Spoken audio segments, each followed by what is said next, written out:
Alan Orr is the former president of the American Immigration Lawyers Association. He joins us now live from Florida. Alan, thank you for being with us to help us understand what's going on here.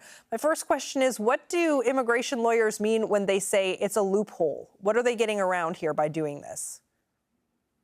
The rules of our own immigration courts, which say that individuals cannot be removed from this country. So once someone is here and they are not by our court deemed to be allowed to be returned to their home country, and then they have to stay here through cancellation of removal through the period of time that ensures safety. Removing them to a second country or a third country does not ensure that they will not be returned to their home country and does not keep them from danger. And that's the premise of this cancellation of removal.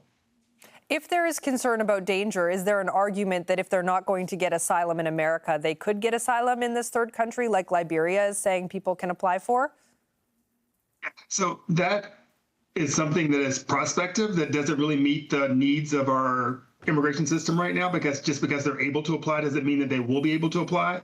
Why won't they just be allowed to remain in the United States? Many of these individuals have been here for many years, and the financial backing of just removing a small handful of people, millions of dollars almost per person, to some other country is a really rational thought for the United States immigration policy. And sort of saying that you can get asylum anywhere in the world besides the United States does not meet our own Constitution.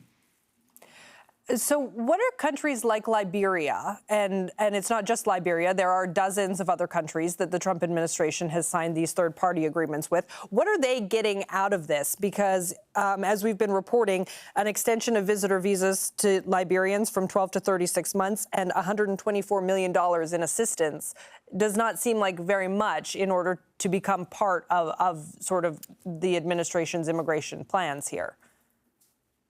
So of the 22,000 people that have removed recently, almost 19,000 of them have been removed to Mexico. So quite a different distance and space. So the money is a big deal. Almost all these countries on the continent of Africa have received 5 million or above in financial backing.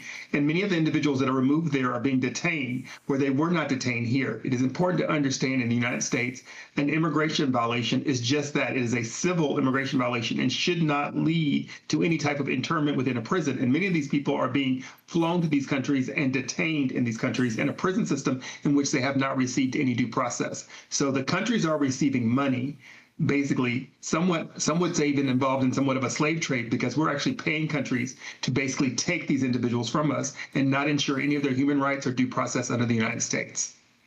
But some of these countries are saying that the migrants that are deported there are not being treated as prisoners, that they are, free to apply for asylum or free to do as they please in the country.